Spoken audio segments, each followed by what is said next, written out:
Hello everyone, and welcome back to our Rep Your Womanhood series. Today I have someone really special with us, and this is Jenny Schatzle. I have to just give a little shout out and boast to her. I've actually written it down here. I'm gonna kind of read it off because I don't want to miss anything. It's really, she's an incredible woman, and I'm so excited for you guys to hear her speak. So, since the moment I met Jenny, I was immediately attracted to her magnetic energy. We met in LA when she took one of my classes, and she just radiated this positive light. Like, you can't help but notice when Jenny walks into a room. It's so true.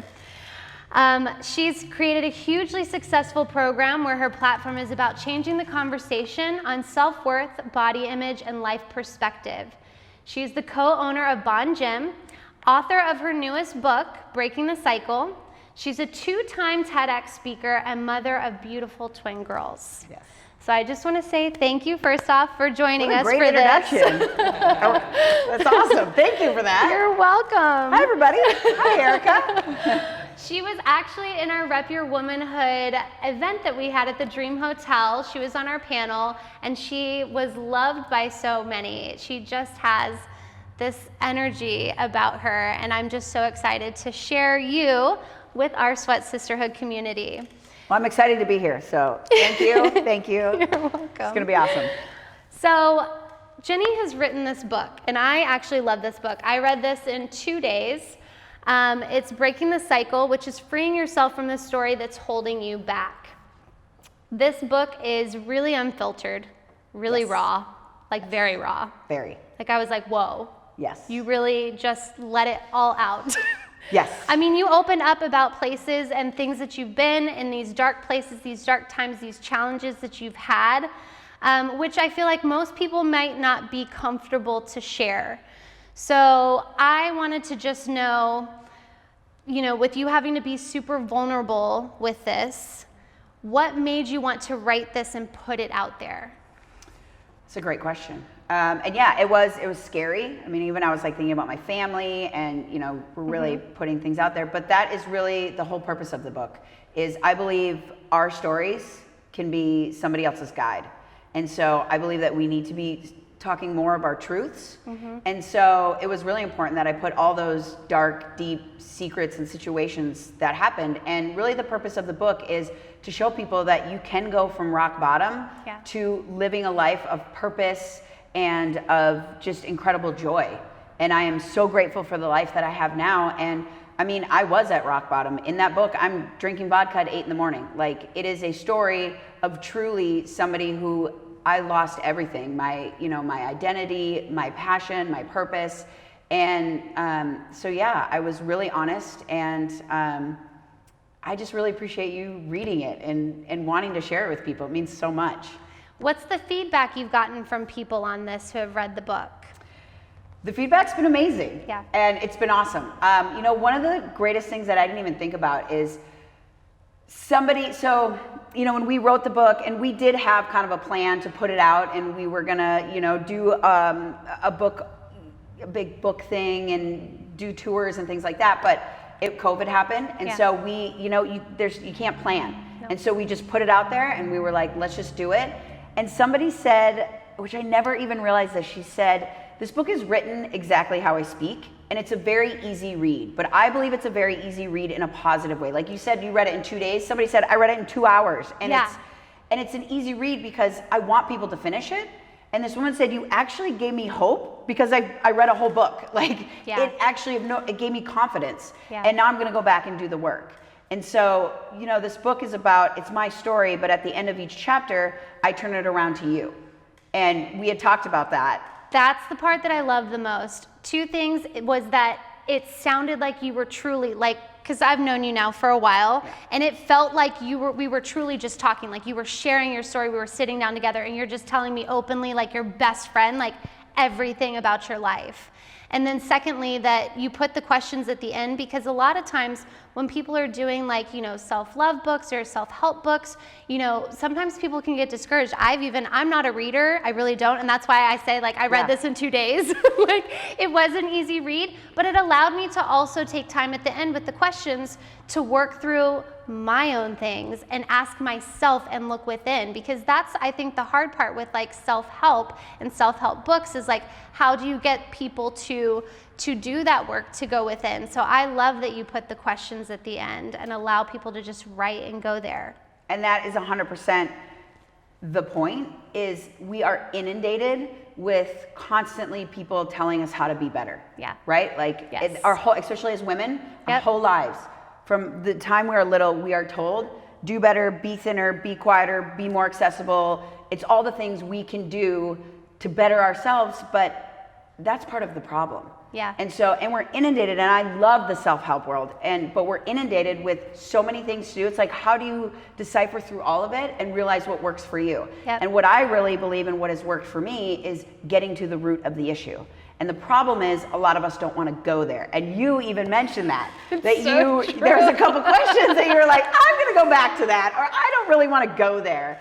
And part of our problem, I believe, is we don't want to go there. Yeah. And so often, we try to go over it, or we try to go around it. And for me, that's where a lot of my drinking issues came from, Yeah. my food issues, my body image issues, because I didn't want to go through the messy, the dark, the mud, because it's hard. Yeah. But you come out on the other side better. And so this book is about getting to the root of why we do the things we do. Yeah. Which, whatever it is we're trying to do to numb ourselves out because we don't want to look at it. Yeah.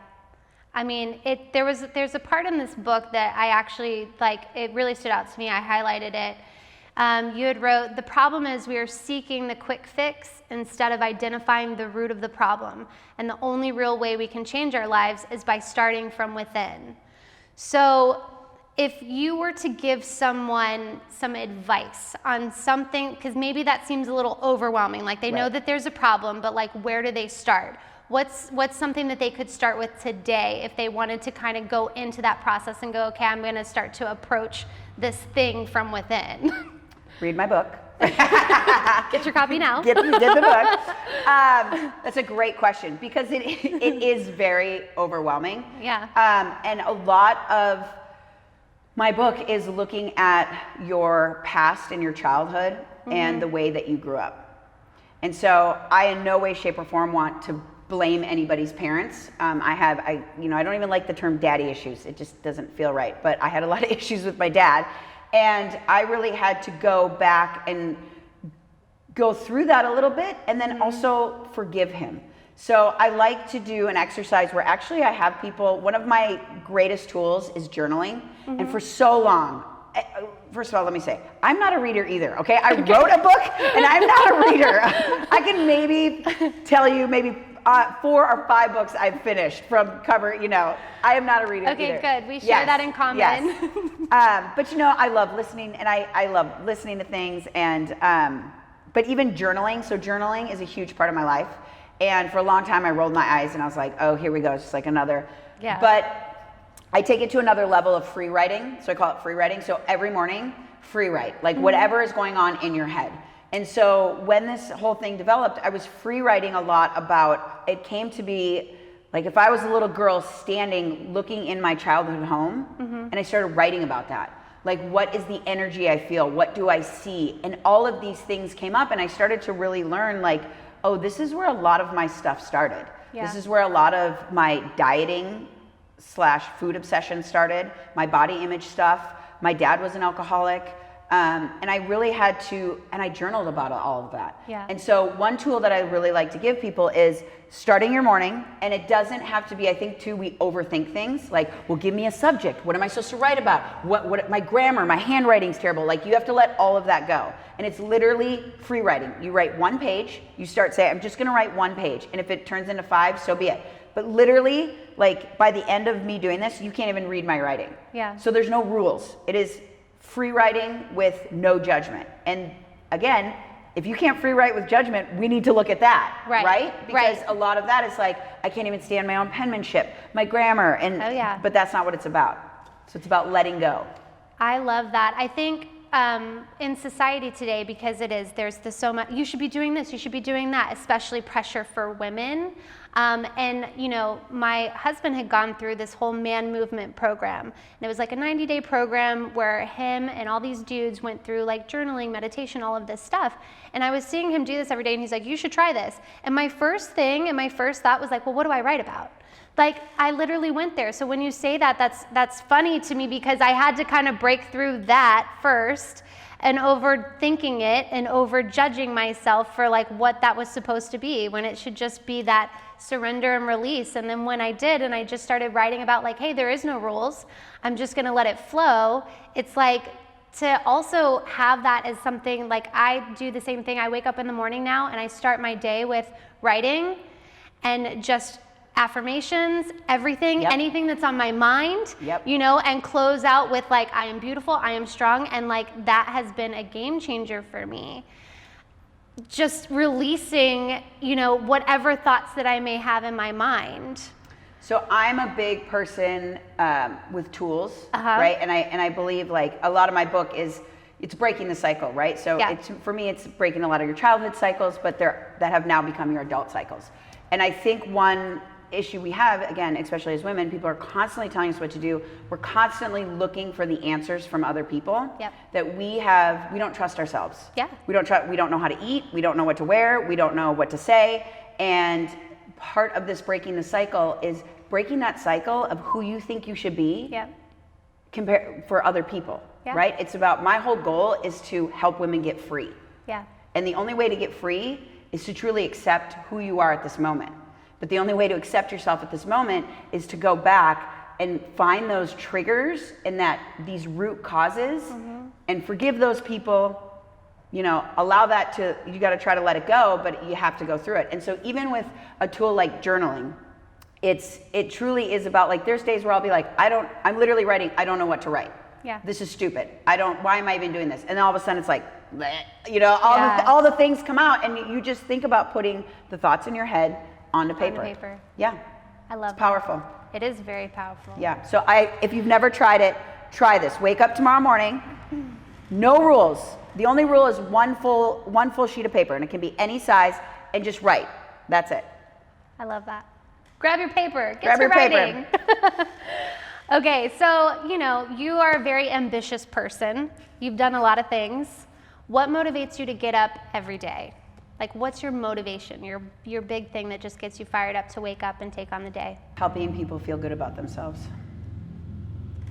I love that. Yeah, truly, it's where, you know, before this, my business partner and I, we started this gym, and we never wanted to start a gym. We wanted to start a community where people could come and feel safe and not judged, and a place where people could come together, and we didn't care if you are walking on a treadmill at 3.0 or you're running at 12.0, it's high five, good job, no judgment. And I think our whole purpose in this life is to help people feel good about themselves. And again, I feel very passionate about women, and I keep saying this, but you know, we have been kept small for a really long time. And I really want to see women get to a point where we start trusting ourselves. And then, you know, we do have the answers. It's just so hard to get there because we're so busy listening to the loudness of everyone else. And so really my passion is to help women get free. I mean, do you think, obviously, you know, you're starting and you're changing that conversation. So then it's now becoming a part of that sisterhood, right? All of us sharing this narrative, right? So that we stop kind of, you know, being hard on each other and to each other, so that when you have your friend come in and just be feeling, you know, so low and down on herself, and instead of like kind of feeding into that or letting her vent there, is like stopping that and being like, hey, like, here's what you can do to, you know, kind of change your behavior and your patterns, because I feel like it's just so ingrained in all of us. Like, how do we, I mean, you're starting it now and we're starting this movement, but like, is it continuing to carry that on with each other? 100%, yes. And this is, you know, along with breaking the cycle, is changing the conversation. And I'm so passionate about this, and especially we talked about this at the event. especially with women. And I really believe that we need to level up our conversation. Yes. And that means 100%. it's like we want a seat at the table. We need to level up our conversation. Yes. Right? And I mean, again, I said this at the event, but I mean, we need to stop sitting around talking about our big asses, you know, part of my language. It's not serving anybody. No. And then we feed off each other, right? Oh my God, I know, you feel so fat. Oh my, you haven't seen these thighs with no jeans. I know. Oh God. And it just, and it unravels. It does. And it's not productive. Nope. It's not lifting anybody else up. And it's like when my friends now, and if that conversation comes up, I'm like, oh yeah, no, we're not talking about that. You just stop it right away. Yeah, just stop it. Like, yeah, you know what? I have no interest in that. Yeah. I love you. I think you're fabulous. Yeah. Let's move on. Yeah. Yeah, it's stopping the negative body talk. Yep. And it's how we bond also, which is not a positive thing. Yeah. So women, literally, we're bonding over the things we don't like about our bodies. Which When you say that out loud. When you say it out loud and you think of it like that, it's like, what? It sounds crazy, it right? Sounds crazy. But I bet you're at home right now being like, yeah, but I do it. Yeah. And we all do. And it's true. you know, another tool is, this is kind of twofold, but I believe one way we really change is through awareness. So when you're aware of it, so maybe next time you hear your friends speaking this way, you think of this conversation and you're like, oh yeah, this is exactly what Erica and Jenny were talking about. We should not be talking about this. And you have that kind of awareness of like, oh yeah, now I'm hearing it. Yep. Now I can make a choice. Right. I either sit here and I continue the conversation, so then I'm a part of it, or I stop it. Yeah. And I've been asked too, when I've said this, like people are like, well, what if people get upset? I'm like, you don't have to be mean about it. No. But what's the alternative? That we keep elevating this conversation? No, we're gonna actually elevate ourselves by stopping the conversation. Right. And you know, again, to take it a step further is, our children hear us. Mm-hmm. Our kids hear us talking this way, our sisters, our moms, it's just, and then either we're breaking the cycle or we're continuing the cycle. Right. And so, yeah, like the gossiping, the negative body talk. So I have another tool that it's, so you name that voice in your head, because we all have it. Yep. And I actually loved when I read that in your book, because I was like, I've never thought of it that way. When that negative voice comes in that we all have, that it starts to creep in and try to mess with you, naming it and like literally calling her out. Literally calling her out. And you know, it's hard because we have this voice, and again, that voice is a lot of those things from our childhood. Yeah. The reasons we don't think we're good enough. Yeah. And so when that voice comes up, like it still comes up for me. You need to lose 20 pounds. You're not smart enough. You're not doing enough. I can stop now because I have the awareness. Right. And I name this voice like, oh yes, oh, not today, Terry. Mm-hmm. And then we move on. Yep. Right? Like, oh yeah, there's Terry. And you know what? Terry's who I used to be, or Terry's this person that I don't want to be anymore. Yep. So I'm going to name her, I'm going to acknowledge her, and then I'm going to move on. And that is a way to get your healthy and your positive self, to get that voice louder and try to dim Terry. Okay, so this brings me to my next question. You have kind of like your rituals and things that you do, I'm sure, each day. We talked about the journaling. So what are your absolute non-negotiables that you do every day? Good question. So since having children, that's very difficult. And I really don't, I'm going to probably go on a little tangent here on this. But I really don't believe in balance. And I think people really exceedingly strive for balance, but I just don't think that's possible. And so, especially when kids and work and all the things. And so I strive every day to be here now. And that's really my thing, is whatever I'm doing, I'm present in that. And so some days are going to be more work heavy and some days are going to be more family heavy, and not having that guilt of oh, I'm working too much or I'm with my family too much, and trying to find the harmony as opposed to the balance. And that's really how I approach each day. Yeah. I can handle whatever's being thrown at me, but I need to focus on whatever that is. And so with that being said, some of the physical things, I move every day for 20 minutes. And my life looks very different than it used to. I used to be this person that you got to get 45 minutes in, you got to run 3 miles, you got to, go hard, do this. And it's just, I'm 40 and it's not realistic. And I have twins and it's just not realistic. And so that was a really big turning point in my life. And the beauty that came out of that also is, and again, we talked about this at the event, but you know, I really changed my whole perspective on movement. And for me, I mean, I own a gym. And I still wasn't, like, I used to joke that I own a gym and I still can't get to the gym, right? And so it had to change that perspective of 5 minutes is better than no minutes. Like if you follow me on my Instagram, I do 5-minute movements. And that developed from when my kids were babies. And to be honest, my business partner came into the house probably a couple months after having the kids. He opened up, you know, all the doors and windows and was like, you gotta get out. Like, you gotta get outside. He's like, go walk around the block. And I was in this, you know, this little bit of a dark hole of after having children, and it was just very difficult. And so even just walking around the block, I was like, oh yeah, this is a game changer.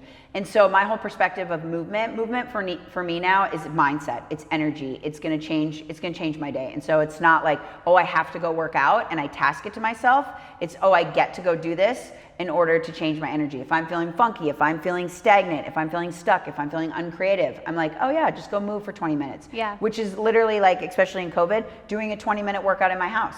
Or going, you know, again, going for a little walk or run. And it's not this like demanding, overwhelming. And it used to be an all or nothing thing also. Like, oh, if I skipped a class or I didn't make it to the gym, throw in the towel, like, oh, well, you know, I'll just do it tomorrow. It's like, no. We're taking the joy out of it. We're taking what actually movement can do for us. And so for me, every day is movement of some kind. And giving yourself some grace to just know that, like, it doesn't have to look balanced. It doesn't have to be, I have to get the hour workout in and then do this and do this and do that.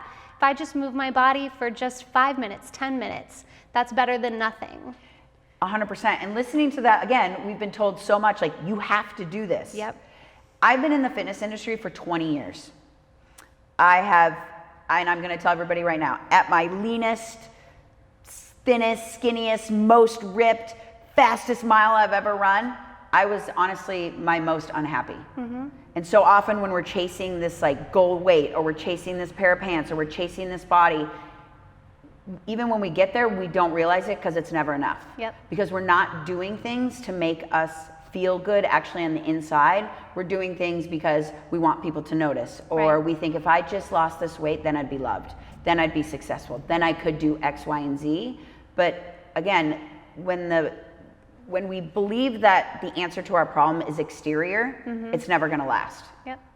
And so again, and within changing the conversation, it's like, what can I do on a daily basis to change the conversation in my head, to physically feel better on the inside? Well, for me, that's movement. For me, that's journaling. Because journaling I can do at any point, right? And I could do it in the morning, the evening, that's another tool. And I will say meditation, and as somebody that was not a reader, I was also not a meditator. And I'm like, I can't sit still for freaking 30 minutes. Like, come on. I struggle with that too. And you know what meditating is for me? 5 minutes a day. That's it. I've been meditating for years. I still can't go above 5 minutes. Okay, that's 5 minutes. That's really good to know. And who told us we have to do, right? Well, that's the thing, because as you know, I had mentioned, like, I saw my husband get into meditating and journaling and doing that, and he was like, you should try it. And I tried it for a little while, and at first was trying to like think that I had to do like lengthy meditations, and I was like, I can't sit still, I can't be present.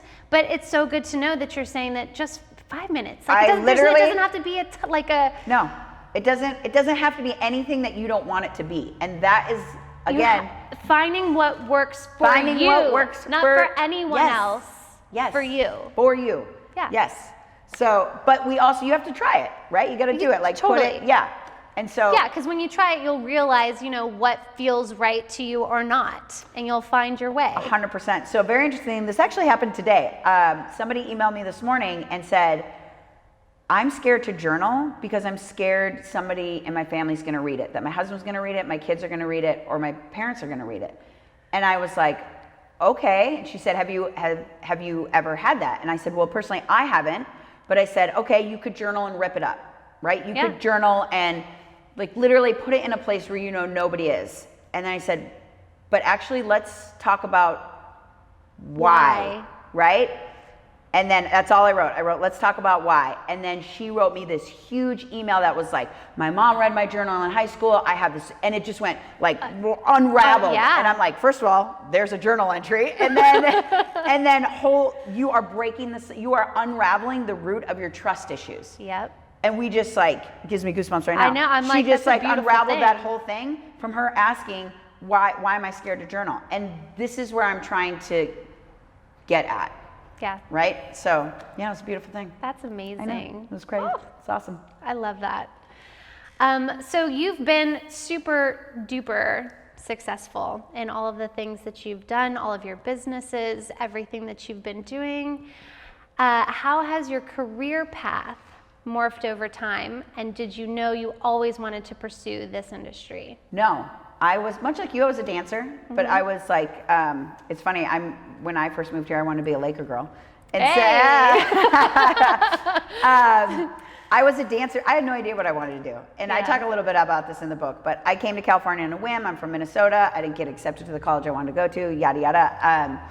But yeah, I had no idea. I was in school, but I never really liked school. I was very lost. I hadn't, I was like a communications major because that's what you do when you have no idea. Yeah. And then I will say to anyone younger watching is one piece of advice, do all the things and then decide what you don't want to do. So I actually did, I got a job at Gold's Gym because I couldn't afford a gym membership and I really liked to take classes. I was a dancer and then I was always pretty athletic, and so I love to take like spinning and cardio kickboxing, and so I like to take classes, and so I got a job working the front desk at Gold's, and within that process they actually asked if I wanted to do a internship in the marketing department. And I had thought about maybe teaching or training, but everyone in my life always told me you can't make money as a trainer, so it's just like a hobby. It's not a real career. And so I was like, oh, okay, I guess you're right, because you're older and you know. And so when I was offered an internship in the marketing department, I worked for 3 months. And I thought, oh, I can do like PR work for a gym. That's a real job, and that would be great. And so within those 3 months, I hated going to work every single day. And all I wanted to do was like be with the people in the gym. I wanted to be, instead of in an office on a computer. And after that 3 months, I said, I will never, no matter what I do for the rest of my life, work a 9 to 5. Yeah. And so I knew at that moment that actually solidified what I didn't want to do. I still didn't know what I wanted to do. Right. But yeah, then I started teaching classes and it evolved. And I never wanted to own a gym. And that was not like this is what I want to do. Everything just kept happening. And I met my business partner and he truly changed my life. And, but it just kept evolving. And I don't, none of it's been easy. It's all been but it's been like this incredible journey.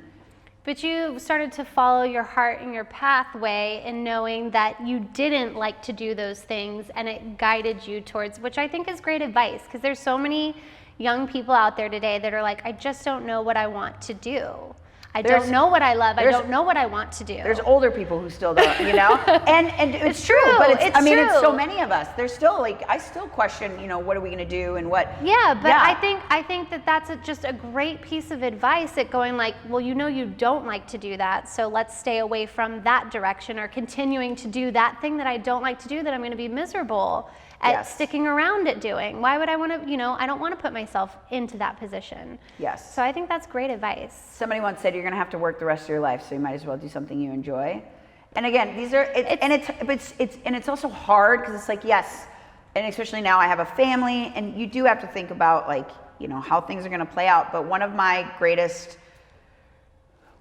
people in my life is my business partner, but he just goes into the fact of truly hang out with people that are smarter than you. Yes. And more driven than you, and faster than you, and I don't like to say better than you, but just are all of the like a level up. Because even hanging around my business partner, he has all these things, and it pushes me in a way, and he doesn't allow me to get stagnant. Yes. And he doesn't he makes me cry because he's like, no, we're gonna push forward. And another huge thing is don't surround yourself with yes people. Like if people think you are the greatest all the time, they're not your people, because people need to like, no, that's not a great idea. Like, no, we should, and those are connections that I feel have brought us to where we are. Someone to hold you accountable, to kind of keep you in the right direction, and then to really force you to step outside of your comfort zone and to keep pushing you to level up. Like 100%. that should be your friends, your family, those kinds of people that you can choose to have around in your life. I think is really important to surround yourself with those people. And I believe, with that being said, and I hope this doesn't come off as harsh, but I believe that we need to level up our conversations and level up like our friend groups and we are allowed to change and we are allowed to evolve and Yep. you are allowed to think differently than you used to. Things can change, and I think Yeah. a lot of times we stay in situations or stay in friend circles or hang around people because of guilt. Like, Yep. what are people going to think? What are they going to do? And it's like, we have to make decisions. Again, I don't want this to sound harsh, but we are who we hang out with.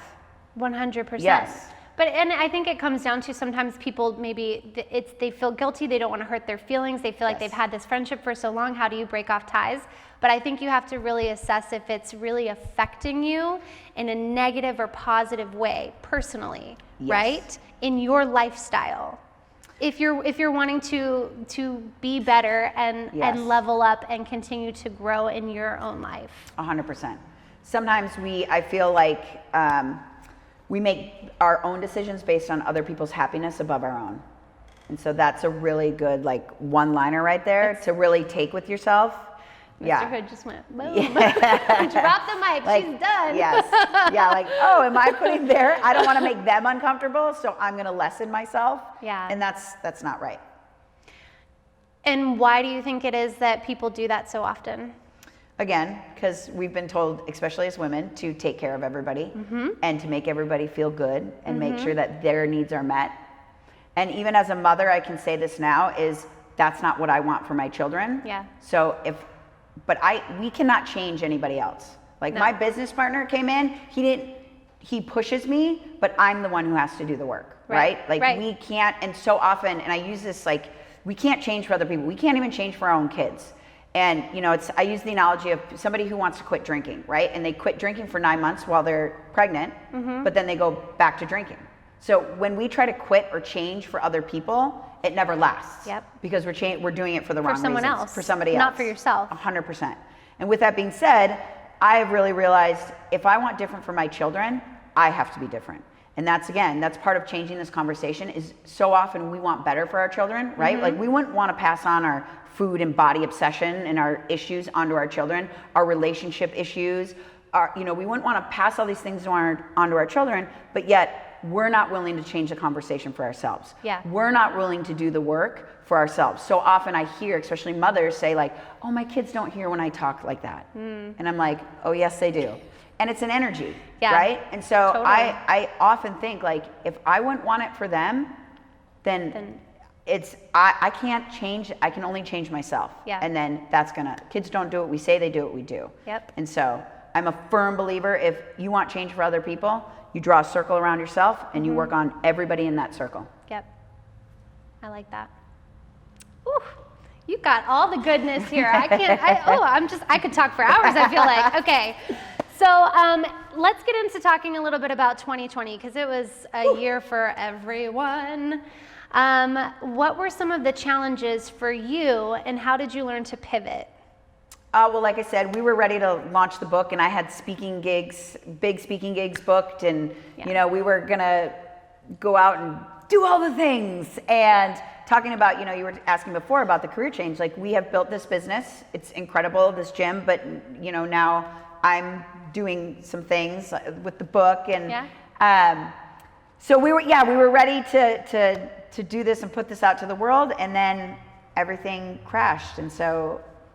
And again, like, I don't want to sound so foo-foo when I say this, but if we've learned anything from 2020, we have no idea, right? So why are we still holding back? It's like, okay, we came to a point where, yes, I was like, all these things aren't going to work out, but you know what? All right, we've got to pivot, we got to keep moving forward, we got to do what we got to do, because who knows what's going to happen. Right. We literally, at the beginning of the pandemic, we were like emailing our clients like, okay, we'll see you guys in 2 weeks. It's been a year.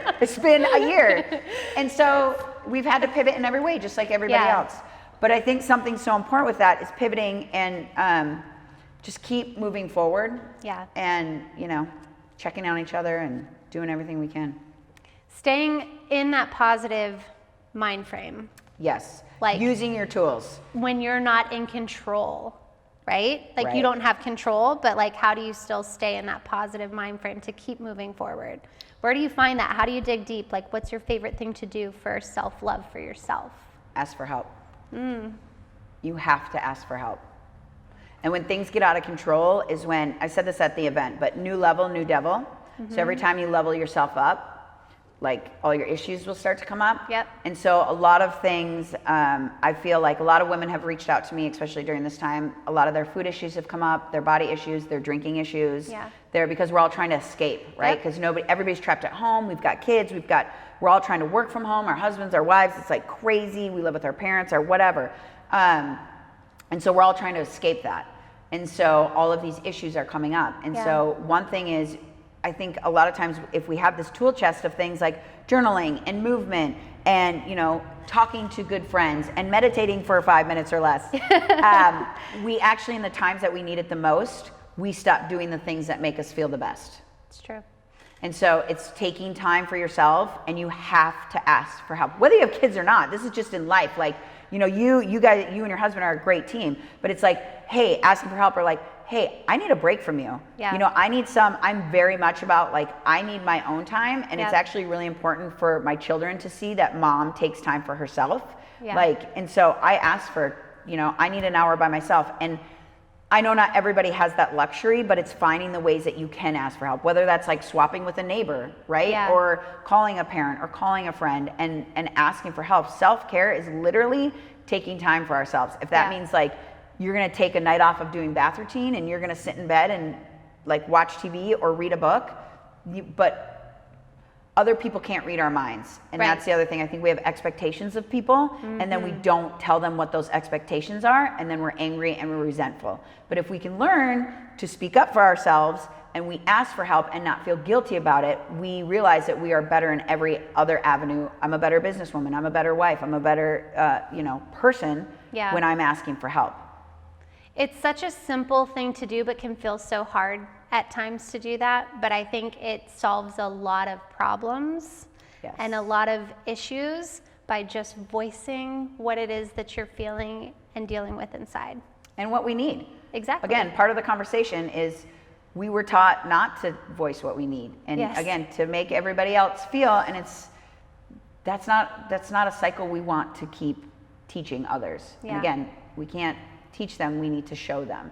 And so I really believe that asking for help is another tool in the toolbox. Like, open that chest, put it in there, and don't be embarrassed, don't be ashamed. It doesn't actually make you weak, it makes you wise.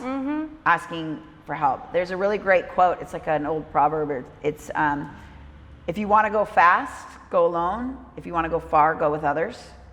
And so we're in it for the long haul, right? Like, this is life. Like, we're in it to go far, and so we've got to work with others. Yep. Oh, I love that. Yeah. Okay, I know we have some young female entrepreneurs out there. So what would be your best piece of advice to give to a young female entrepreneur?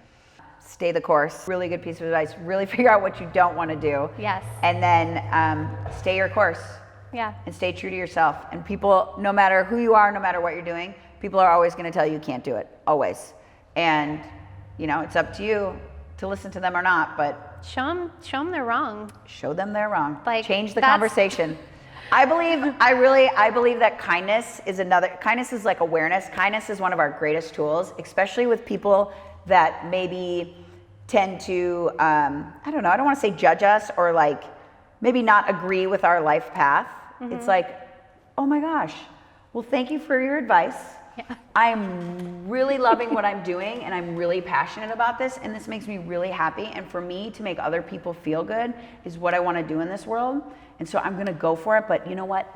I love you and thank you. And you see, like, having a conversation like that. Totally. I mean, where else is that person going to go? Oh, right? They're like, oh. And you have to meet people with kindness and empathy. Yep. And I think one thing is when you do find people that maybe they don't agree with you, it's like, oh, where's that coming from? Exactly. Right? Like, why are you so upset about what I want to choose to do with my life? Yeah. Oh, that's your stuff. And again, part of this book is like getting through, it's breaking down the root of like when you can get to the root, when you can start to forgive people, when you can start to meet people where they're at, you have much more empathy, and you realize that you think people are judging you or coming at you or, you know, voicing their opinion for all these other reasons. It's actually not about you. Yep. It's about them. Yep. And so when you can see that, it's like you don't take it personally. It's Yep. like, oh, this is your stuff. Yep. Okay. Yeah. Well, I can help you get through your stuff, but I'm going to keep going on my path. Yes. Yeah. Take note on that, ladies, because that's seriously when Yeah. you're an entrepreneur and you're hearing people's opinions and you didn't even ask. Yeah. They just want to tell you. Yes. That's great advice. Really, Yes. really great advice. And truly find mentors, reach Yes. out like that. I mean, Steven for me was my biggest, like, people that are going to be in your corner, Yeah. but not to tell you you're great, to Yeah. tell you like, I see you, let's frickin' go. If you read this book and you read about Steven and who Steven was for you, everyone needs a Steven in their life. It's funny, they joke. People will email me and be like, is he for hire? I'm like, no! No, Special. he's not. You got to hang on to him. Well, it's been so lovely talking with you. I have one final question to end with, and that is, what does Rep Your Womanhood mean to you? Ugh, I love it. Well, first of all, I want to say thank you for changing the conversation with all of this. Like, you are doing the work, and I see you, and I appreciate you, and I am beyond grateful to be on your journey.